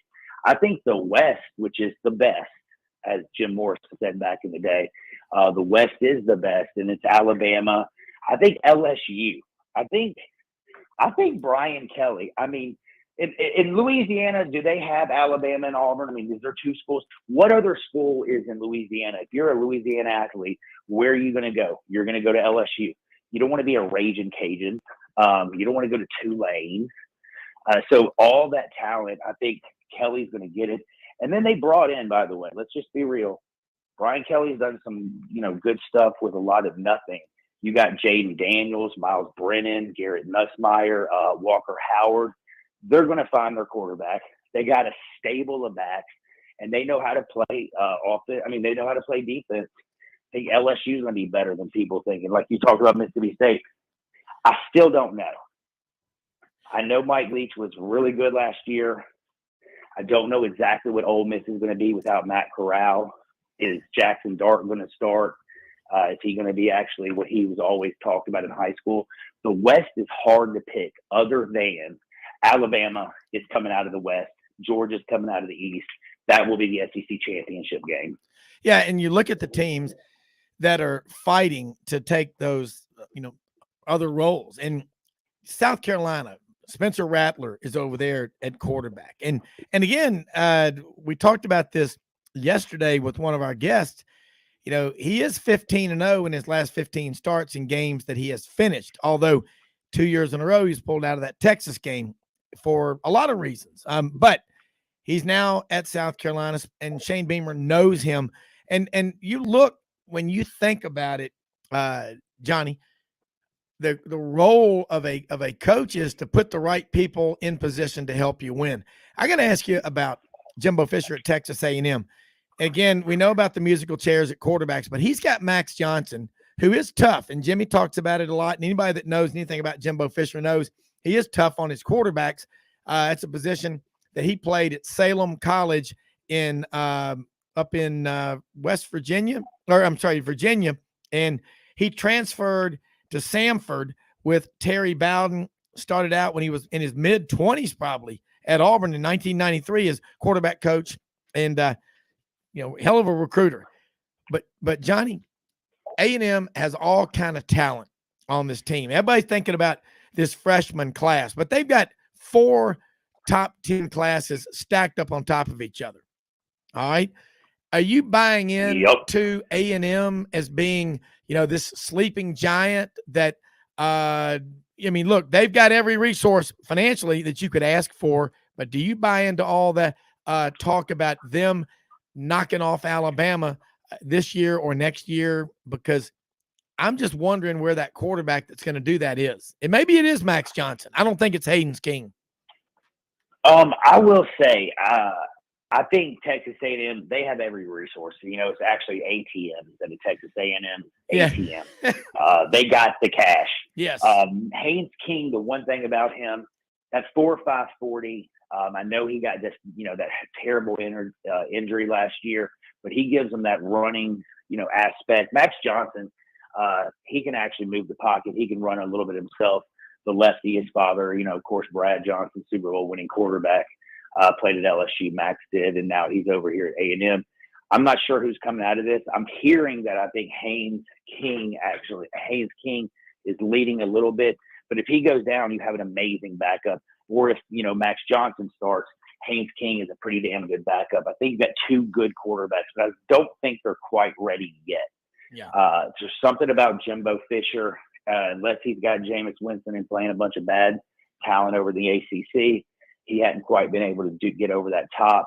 I don't think Nick Saban's going to be very happy after their little spat down in Destin this year. I think Alabama comes out and fully whips them. And you got to remember, A&M beat Alabama. Jimbo Fisher becoming the first former coach that coached with Saban to actually beat the King. I think Alabama is going to slap them this year. But A&M, you better watch out for next year and the year after that, because they are coming. Yeah, they will be. Johnny, look, great segment. We run out of time. Tell people how they can follow you on Twitter and also about your daily sports radio show on Sports 56. Check me out on the Twitter at Johnny_radio. That's Johnny_radio. Or listen to me. I'm on 11 to 1 Monday through Friday, Sports 56, AM 560 in the Mid-South, 98.5 FM, or you can check us out at Sports 56, WHBQ.com. Hey, look, you are Mr. High Energy. I love it. We're going to get you back on here again soon. You know your sports inside and out. I absolutely love it. We're going to take a quick break. Be right back.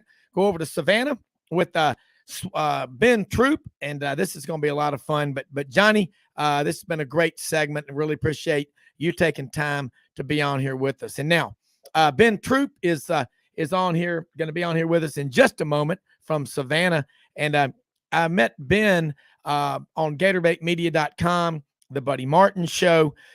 Enjoy having him on this show when he should be on here with us momentarily on StreamYard. But Jimmy, you heard Johnny's take. He thinks Alabama is going to, lay the wood to A&M this year.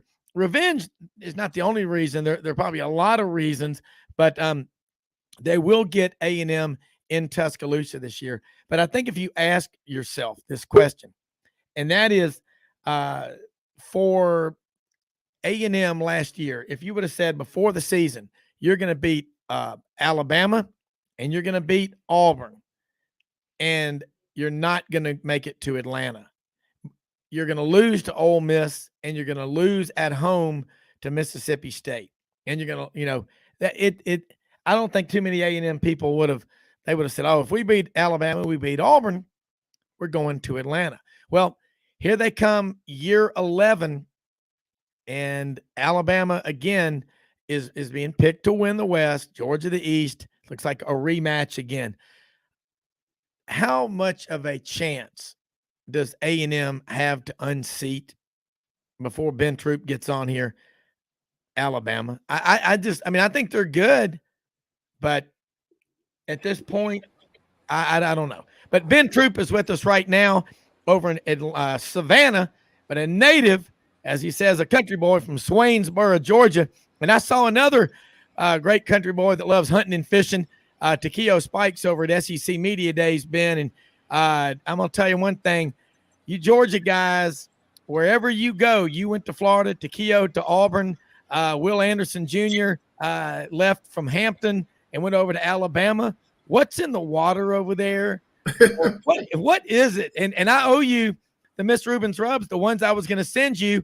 I went to look for them to mail them when we got back the other day. I will get them to you, but what's in the water in Georgia? Maybe we ought to start selling that and get them as a sponsor. I would call it the hose pipe water. We still drink out the hoses over here. We this new thing about this filtrated water. We drink waters out the bottle when we in front of people. We don't want to seem uncivilized. But I mean, we still hose pipe drinkers over here, man. I mean, these and you don't even realize how much of a blessing that is to be able to say, look, man, turn that hose on, you let it run a little bit because when it first come out, it's a little hot. But yeah. And at the same time, too, we understand football to us is a way of life. It's like church on Sunday. It's what we do. It's getting back to the times where it's almost unorthodox to not play football. To be able to say, wait a minute, man, you this big dude walk around school, what you doing? Man, I play video games. You don't get your behind down there, in the coach's office. But hey, guys like Takeo, I know he's known for the big neck, and Will Anderson. Hey, this dude was built in a lab. I've never seen nothing like Will Anderson. The fact that Will Anderson Jr. was not in New York shows that we don't know what we're doing. Yeah. Nothing against Aiden Hutchinson, but if Will Anderson wasn't a Heisman Trophy candidate, just get rid of the award. Just call it a quarterback award and just invite quarterbacks. Yeah. Well, and you think about something that really, when Peyton Manning did not win the Heisman, Charles Woodson did. And I don't know Charles Woodson, but he strikes me as a really cool guy. You might know him. 17-year NFL career. You played 5 years in the league and left on your own accord, and you're doing very well at everything that you do. But man, when I was talking to Takeo Spikes off the set at SEC Media Days, he looks like he could still play. He takes great care of himself, and I'm sure you do it too. I want you to give the listeners, the viewers, an idea, because I think this is just my take. If you survive 4 years or more in the NFL, you've got to be very smart, because a lot of that is left of your own volition to take care of yourself. There's not the structure that you have in college. And I think Takeo lasted 15 years in the NFL, but the average career is about 4 years, and you're still mobile and getting around and all, and very successful. But it's got to be taxing to go through it day in and day out. And I have the hell of a lot of respect for any man that makes it in the NFL, because it takes a hell of a lot of an effort. It does. I was a guy that just understood that I didn't know how long I was going to play in the National Football League, but I appreciate the opportunity, and I just wanted to walk away when I could still play. Guys like Takeo Spikes, man, I mean, I know they're dinosaurs now. One, Takeo he was successful everywhere he went. Yeah. Like the guy was, first round pick, Cincinnati, Buffalo, Philly, San Francisco. He was that type of player, but Takeo was just a different breed, man. I mean, I think Patrick, the best way to describe it is Patrick Willis. When Patrick Willis walked away from the game, everybody was shocked. 9-year career. Luke Kuechly, they walk away. I think what happens is the physical toll it takes on you mentally and physically is just something where you got to ask yourself, like you said, when I walk away from this game, what type of life am I going to have for, my wife, my children, my family? And yes, you want to make as much money as you can, create as many memories as you can, but I don't want to be a guy to spend the rest of my life in rehab because I'm just trying to make it every day. Sometimes the game shows you, hey, either how much you in love with it or do I just love it? And I had a coach tell me that, and I love the game as much as I thought I was probably in love with the game when I didn't feel the physical restraints it put on me. But when you're in the National Football League, I mean, it's not a contact sport. It's a collision sport. You out there colliding with the best players in the world. But I respect everybody, whether you play 1 year or 20 years. I respect it because James White, Heisman Trophy winner at Oklahoma, when he got to the Titans, Jason White, when he got to the Titans, he retired. He didn't even make it to training camp because both of his knees. These guys, 21, 22 years old, their knees went out. But I respect it, and I think sometimes, Rob, when I'm thinking about the National Football League now, you ain't gonna never see Tom Brady again, man. You're not gonna see Brett Favre. if the longest careers are guys that stand in the pocket and 300-pound men have to hit them as while they stand up, because the physical toll. But it is physically taxing, and I think now more than ever. Yeah. Ben, hold those thoughts real quick. We're going to take a quick break. I want you to get back because that's a profound statement, and I agree with you. We'll be right back.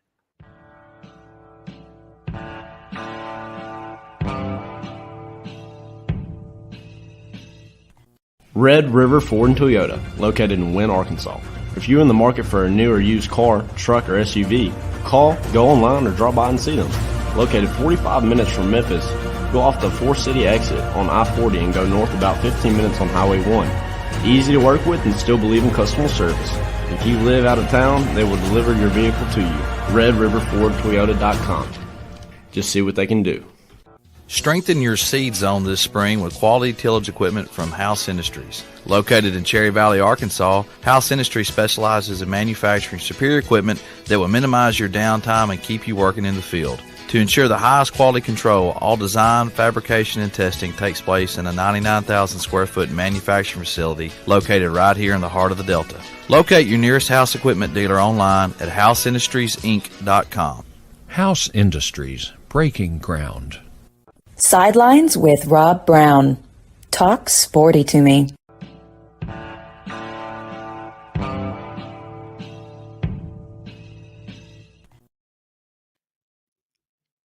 Rob Brown back with Jimmy Hodge and Ben Troupe. And Ben, it's some of these guys get there. I'll tell you an interesting story, and I want your take on this before we go to Jimmy Hodge.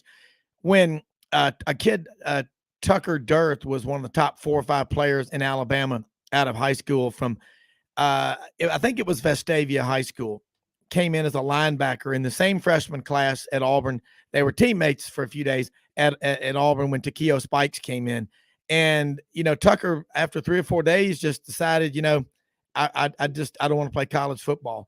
And you got a guy like Takeo that has that drive, and he's also never forgotten where he came from. And I think that is what's so cool about these guys. I got to meet Roman Harper. Hope to get Roman. I don't know if you know Roman or not. Hopefully he'll be on our show here very soon. But man, these guys, when you get Takeo and you get Roman Harper on there, and we have you right now talking about football, you really know it. And I'm curious, do your kids play sports? Are you just kind of letting them, hey, if y'all like it, you like it. If you don't, you don't. You do what makes you happy. Is that because you strike me as a guy that has respect for other people's decisions?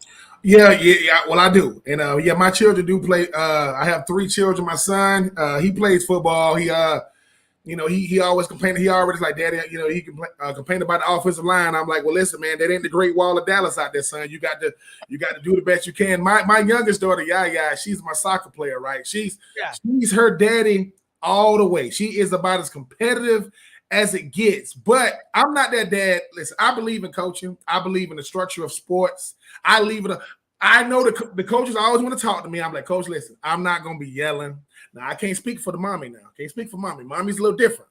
But I'm not going to be that dad because I respect like the institution of sports. I know how hard it is to have a child out there who has a, quote, has-been daddy, and you think I'm going to be – I don't do that stuff. Plus, you mentioned Takeo Spikes and him being a Washington County guy, always giving back. Yeah. I was always told that my why is simply where I came from, how I got out, and yes, I'm coming back. That's the why. That's me being from Swainsboro. Everything I do, I think about them because I represent that small little town. So everything I do, I came from there to where people to think, oh, Ben, you think you one of them ones? Like, yeah, I was one. I represent the best of Swainsboro, but not because I play the sport, but because how is the world gonna know about Swainsboro without somebody from Swainsboro being there? I get to tell them this is what we do, but I just enjoy it, Rob. At the end of the day, I know that I'm just a microcosm of a lot of great people. I had great parents, I had 5 grandparents, so it ain't me more than the fact that if people say Denzel Washington's son is handsome, have you ever seen his daddy? Like, of course he is. Sometimes I'm just benefiting from the people I came from. But I get to do this every day, and I get tickled by it because every time I see Shannon Sharp on TV and he talking about my grandma this and my granddaddy that, and that's how we are in the South, man. Shade trees and sweet tea gonna be me for life. I say words like ain't, I'm gonna make words up, but if people don't see me and see themselves as far as like where I come from, I've forgotten some stuff, and I'm not gonna do that. My mama tell me all the time, don't embarrass her.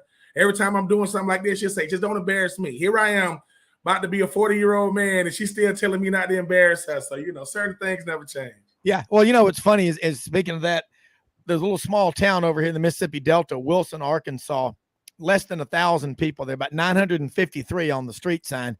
And you go there, and I don't know if you remember this guy or not, Cortez Kennedy Lane. That's where he's from, Wilson, Arkansas. Think about how proud and everybody there. And this is a neat little town that is being built up. They're building a boutique hotel there. And I've met Cortez before, and I shook hands with him. Ben, it was like putting my hand in a catcher's mitt. And but Coach Tuberville, I know Coach Tuberville, and he knows him, from the Delta over there, and had him down at Miami. He went to Northwest Mississippi Community College, but he's never forgotten where he's from. He's a country boy, and I like what you just said. There's something about these guys, and especially the Georgia guys, that whether they stay in state or go out of state, y'all are tight knit. But I hope, and I know we have a lot of listeners that listen to what you just said, because you come to practice, and I'm looking forward to having David Cutcliffe's going to be on the show with us, Coach Cutcliffe, this Friday at 9 a.m. Central. He's coached the Mannings. He's coached a lot of people. And then Philip Fulmer talking about having Archie Manning come to a meeting one time, and Coach Cutcliffe's in there, and they're talking about football, and they look over there thinking, here's the son of Archie Manning, and here's the dad over there. They look over there on the couch, and he's asleep. Like my dad. My dad would be asleep. But I think what you say, you just, hey, I've raised him, and my wife and I have raised him, or my daughters, whatever, and now you coach him. We've given him home training. You're going to take it from there. And I think what you just said, I hope parents are listening, because it's solid gold advice. Jimmy? Yeah, Ben, I wanted to get your perspective on the 2022 edition of the Florida Gators. I mean, we've heard just about everybody else weigh in on it. Buddy Martin, Franz Beard. I know the fan base is very anxious because obviously last year was a tumultuous season. How do you feel about the job Billy Napier's done up to this point, as far as just trying to get everything stabilized, put together a plan for how they're going to recruit going forward, how spring practice was handled? It seems like to me that Anthony Richardson is really the perfect quarterback for his system, because at Louisiana, he also had a dual threat quarterback that really had a lot of success, and really allowed him to, have the level of success to land the Florida job. And the fact that he's part of the Saban coaching tree, he uses the Saban process. We all know it's successful if it's executed properly, combined with the fact that you open with two really big games. Utah, who played in the Rose Bowl last year, they have a lot of returning starters. Cameron Rising at quarterback, and they were the preseason pick, and at Pac-12 Media Days, they were the pretty solid pick in the conference. And then every next week, you get Kentucky coming into town, and we know that Mark Stoops has done a tremendous job there. So the Gators have a couple of pretty tough tests coming out of the gate. Yeah, they do. I think just to answer the first part of your question, I think the one thing that Billy Napier is doing that really, really good coaches do, he's developing a culture. You're not going to win in any school if there's no culture there. And I'm not saying Florida doesn't have a culture, but he has to establish his culture. And he's very, very complimentary of what Dan Mullen was able to do.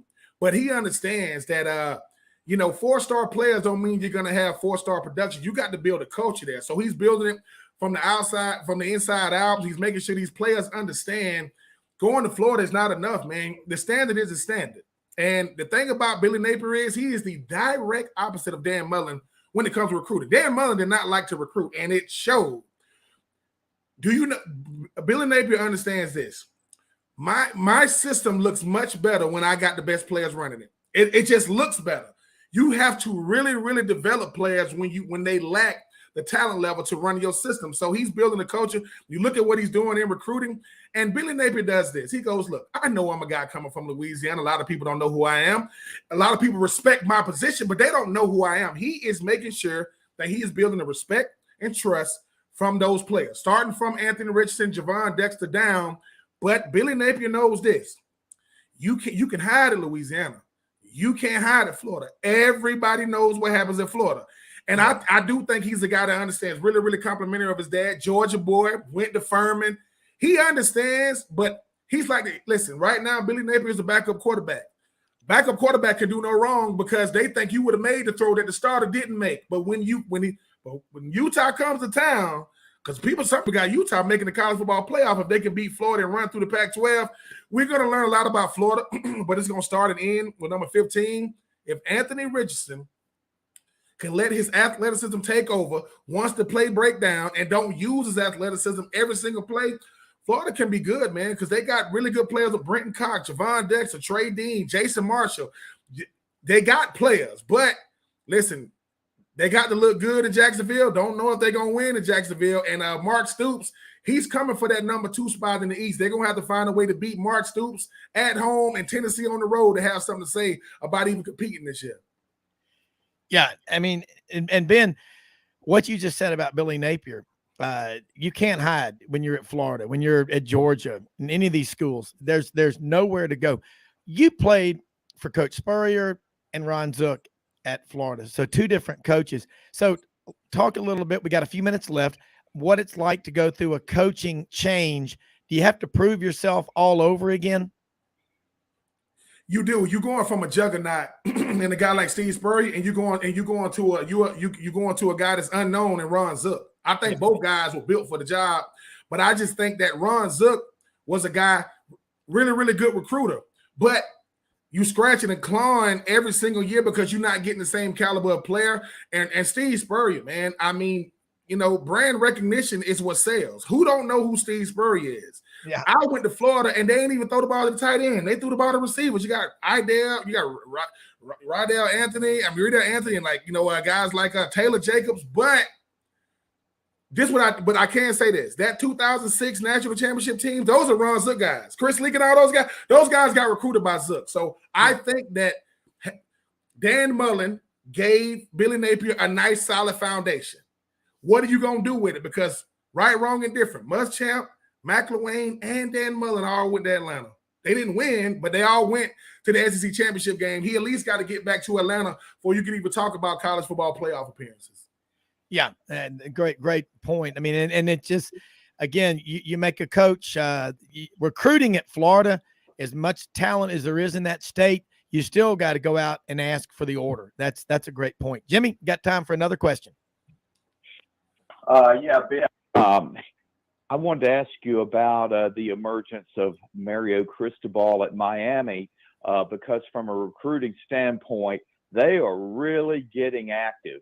And, before now, that Miami was out there. Everybody knew about their history and their success over the last 35, 40 years. But, they really weren't making splashes on the recruiting trail. Now with Cristobal there, in the last month, they've landed I think 5 top 100 players combined with John Ruiz, the infamous booster, who's really putting a lot of financial resources into Miami's NIL game. It's making them a force now. And I don't know how closely you follow recruiting. For me, it kind of comes and goes, but I do know that out of the top 10 players that are uncommitted in the class of 2023, Florida and Miami are going head to head on 2 of them. The number 1 on the list is a cornerback named Carmani McLean, who had been committed to Ohio State. He decommitted last week. He's from Lakeland, and that used to be a big stronghold for the Gators. And it's between Florida and Miami. And then also on that top 10 list is Dijon Jackson, also a cornerback from the Tampa area. And has that been kind of a surprise at just what a problem it appears that Miami's starting to be? We all thought at first that really Florida State was going to be their big competitor on the recruiting trail in Florida, but now Miami's entered into the picture, and that's really starting to make things interesting. Yeah, Cristobal is doing an incredible job. I mean, I do keep up close. Unfortunately, I have to keep close to recruiting because my social media feed, it just goes all Florida, Miami. So I kind of commitments every other day. But Cristobal, what he has on his hands is perception versus reality. The U is not going to be what it was ever again. Man, these dudes, I played against some of those dudes, didn't have a lot of success. If they change the expectation down there in Miami, maybe they can get back to even, because Miami has only won the ACC. They've only won the one ACC championship game since they've been in the ACC, and they got brand recognition. But as far as product, the product is not the same. They still, guys are going to get drafted. It's Miami, but Cristobal wants what Steve Spurrier did in Florida, what Coach Frost want to do at Nebraska. When former Canes come back to coach, hey, man, it's either going to be really, really good or really, really bad. I do, even like Mark Ritt. I mean, I think he did the best he could when he went back. They're going to have to change their expectations because Miami, they haven't been to Charlotte. They can't beat Clemson. They'll lose to a team like Georgia Tech at home, but they get in the playoffs. So once again, just like in Florida, they got to rebuild the culture.